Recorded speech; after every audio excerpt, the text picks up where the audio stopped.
नमस्कार, मैं अभय कुमार मिश्रा पटना बिहार से। आज हम गरुड़ पुराण के 13वें अध्याय के दूसरे भाग के बारे में बता रहे हैं कि भगवान विष्णु गरुड़ जी से क्या बता रहे हैं और गरुड़ जी क्या पूछ रहे हैं। तो 12वें दिन ब्राह्मण को बुला करके स्वस्ति वाचन करवावें, रोड़ी केसर अक्षत नैवेद्य से ग्रहों का पूजन करें, वेदी का पूजन करें, गणेश जी का पूजन करें और रक्षा सूत्र दाहिने हाथ में बंधवा करके जजमान के हाथ में रक्षा बांध हाथ में अक्षत ले ब्राह्मण जो है विसर्जन कर दें। इसके बाद मिष्टान से ब्राह्मणों को भोजन करा करके जल से परिपूर्ण दक्षिणा मोदक सहित 12 घड़े दें। 12 छोटा छोटा सामर्थ्य के अनुसार घड़ा हो उसमें अन्न भर करके दें। इसके बाद ब्राह्मण जल स्पर्श, क्षत्रिय आयुध स्पर्श, वैश्य चाबुक स्पर्श और अन्य वर्ण जो हैं वह दंड स्पर्श करें, लोहा स्पर्श करें, इससे पवित्र हो जाते हैं। इस प्रकार सपिंडन कर कर्ता पहिरे हुए वस्त्र का त्याग करके सफेद वस्त्र पहन करके शय्यादान करें। सफेद वस्त्र पहन करके ही शय्यादान करना चाहिए।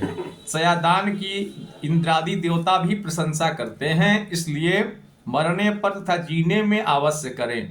अगर कोई चाहता है कि हम जीते जी अपना सज्जा दान कर लें तो जीते जी भी सज्जा दान कर सकता है।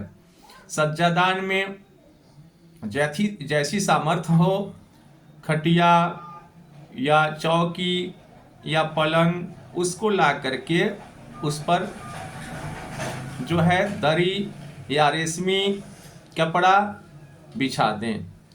ऐसे खटिया पर कोमल सफेद रुई से भरा हुआ, रुई जरूर देना चाहिए, रुई से भरा हुआ या तो तोशक हो या तो तकिया हो, रुई जरूर चाहिए और रुई का सामान जो है उस पर रख दें और सफेद वस्त्र सफेद कपड़ा जो है उस पर बिछा दें। इसके बाद सुगंधित पुष्प उस पर डाल दें, फूल डाल दें और वहाँ रख दें, जहाँ सज्जादान करना हो वहाँ रख दें। इसके बाद अगर किसी को मच्छरदानी देना है तो मच्छरदानी, कुछ पैसा, दिया, आसन, भोजन के पात्र, झाड़ी, कलश, शीशा और जिंदा में जो लोग खाना खाते थे सो भोजन। अगर कोई तम्बाकू खाता था तो तम्बाकू, चिनौटी, रामायण, गीता यह पुस्तक भी रख दें और चारों तरफ अपने अपने स्थान पर रख दें। और उस शैया के ऊपर जो है जो इच्छा हो, तेल, साबुन या जो सामर्थ्य हो इसके अनुसार रख करके भगवान विष्णु की प्रतिमा उस पर रखें। और सौभाग्यवती स्त्री के लिए सज्जा पर अगर कोई सौभाग्य स्त्री मर गई तो उसके सज्जा पर काजल जरूर रखें, इंगुर जरूर रखें, सिंदूर, रोड़ी, केसर, कपड़ा, आभूषण जरूर दान दें। ऐसी सज्जा को तैयार कर स्त्री सहित एक ब्राह्मण का गंध पुष्पादि से पूजन करें, ब्राह्मण का पैर धोएं, पूजन करें और कान और अंगुली के आभूषण आदि से युक्त करें। पगड़ी आदि वस्त्र पहनकर उस सुख शैया पर लक्ष्मी नारायण के आगे बैठावें, उसी सज्जा पर उस ब्राह्मण को बैठावें जो सज्जादान हो रहा हो। तदंतर पुष्पमालादि से हरि और लक्ष्मी का पूजन करके लोकपालों तथा ग्रहों का पूजन करें, देवी का पूजन करें, भगवान गणेश का पूजन करें और उत्तराभिमुख हो कुमकुम चलांजलि से ब्राह्मण के समक्ष उठ मंत्र कहें कि हे कृष्ण, तुम्हारी जैसी सज्जा क्षीर समुद्र में सब काल है, वैसी यह सज्जा जन्म जन्म में हमारे साथ रहे। ऐसा कह करके ब्राह्मण पर तथा प्रतिमा पर पुष्पांजलि पेक्षण करें, जल छीट दें और सामग्री सहित सज्जा दान का जो है संकल्प करें, ब्राह्मण से संकल्प करवाएं। हितोपदेश ब्रह्मवेता गुरु को दान देकर अभिमान रहित हो ऐसा कहें। उस समय घमंड न करें कि हम दान दे रहे हैं और कहें कि हे ब्राह्मण, आप इस सज्जादान को ग्रहण करिए। ऐसा कहकर करने वाले नमस्कार ब्राह्मण को करें और प्रदक्षिणा करके विसर्जन कर दें। सब सामग्री सहित अति रमणीय शैया का दान दें। यह यदि विभव हो तब जो समझ में आए सो दान करें। ऐसा नहीं है कि दान छोटा भी हो सकता है, बड़ा भी हो सकता है, अपने ऊपर है। जीवन में अपने हाथ से सज्जादान जरूर करना चाहिए।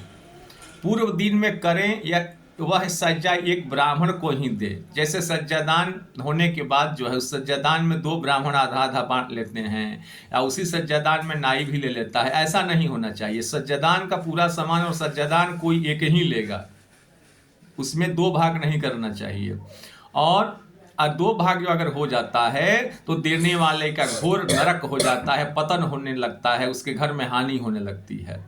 सुपात्र को सज्जा दान देने से इच्छित फल होता है। किसी भी ब्राह्मण को दान न दें। जो ब्राह्मण योग्य है, जिसका कर्म ब्राह्मण का है, उसको ही दान दें, नहीं तो फल की प्राप्ति जो है नहीं होती है।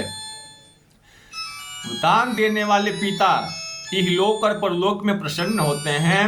सज्जा दान देने से पितृलोक जो हैं प्रसन्न होते हैं और मरने वाले भी प्रसन्न होते हैं।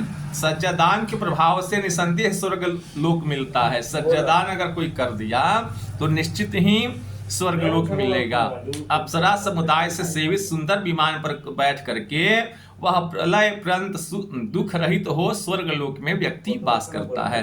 सब तीर्थों में, पर्व दिन में, तिथियों में जो पूर्ण होता है उससे भी अधिक पूर्ण जो है सज्जादान देने से होता है। इसलिए सज्जा दान कर पद दान करें। चप्पल, जूता, खड़ाऊ जो हो पद दान करें। और पद दान का महात्मा कहता हूं, छत्र, जूता, वस्त्र, अंगूठी, कमंडल, आसन, पंचपात्र, दंड, ताम्र पत्र, कंचा अन्न, पका अन्न, अर्घ, यज्ञोपवीत, इस प्रकार यथाशक्ति 13 पद 13 ब्राह्मणों को 12वें दिन देवें। इस पददान से धार्मिक जन सद्गति को प्राप्त होते हैं और यमलोक में जाने वाले प्राणियों के लिए पददान सुख को देने वाला है। जब मार्ग में प्राणियों को धूप लगने से बड़ा कष्ट होता है, इसीलिए छत्ता दान दिया जाता है। इससे सिर पर छाया रहती है। यमलोक मार्ग में बहुत कांटे हैं। उपनाह दान देने से घोड़े पर सवार होकर जाते हैं। हे गरुण, यम मार्ग में शीत उष्ण वायु से बहुत घोर दुख हैं, इसलिए वस्त्र का दान देने से सुख से रास्ता तय करते हैं। जब मार्ग में काले पीले बड़े भयानक यमदूत हैं, जो अंगूठी दान देता है उसको कष्ट नहीं देते हैं। यमार्ग में वायु और पीने को जल नहीं मिलता, अतः कमंडल दान देने से प्यासा प्राणी जल पीता हुआ जाता है। मरे हुए के निमित्त जो तांबे का जलपात्र दान देता है उसको 1000 प्राण दान का फल निश्चित होता है। आसन और भोजन सुंदर प्रकार का ब्राह्मणों को जो दान देता है वह यम मार्ग में आनंद से धीरे धीरे दिया हुआ पाथेय भक्षण करके खाता हुआ जाता है। इस प्रकार सपिंडन दिन में सविधि दान देकर बहुत से ब्राह्मणों को थचक और अन्य भी लोगों को भोजन करावें और सपिंडी श्राद्ध करके प्रतिमा में जल और जल से परिपूर्ण एक घटका दान करें। प्रेत के लिए जो कुछ पुनः किया जाए उससे प्रेत को अच्छी तृप्ति होती है। इसलिए मासिक पिंडदान की विधि पाक्षिक में मरे हुए विशेष तिथियों में ही उन प्राणियों का पिंडदान करता हूँ। जो पूर्णिमा में मरे हैं उन चतुर्थ दिन पाक्षिक श्राद्ध करें। जो चतुर्थी को मरे उसका 9वीं तिथि में करें। 9वीं को जो मरे उसकी चतुर्दशी को उर्णिका होती है। इस प्रकार 20 दिन में करें। 3 महीने में 2 संक्रांति हो उसको 6 मास कहते हैं। उस महीने का श्राद्ध अग्रिम मास में करें। 1 मास में 2 महीना हो तो तिथि 30 ही जानना। जो अधिक मास में मर जाए उसका वार्षिक और मासिक श्राद्ध तिथि के पूर्वार्ध भाग में करें।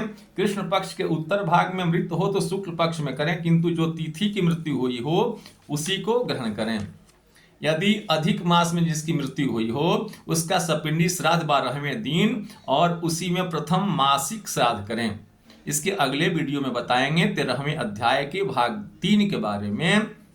नमस्कार।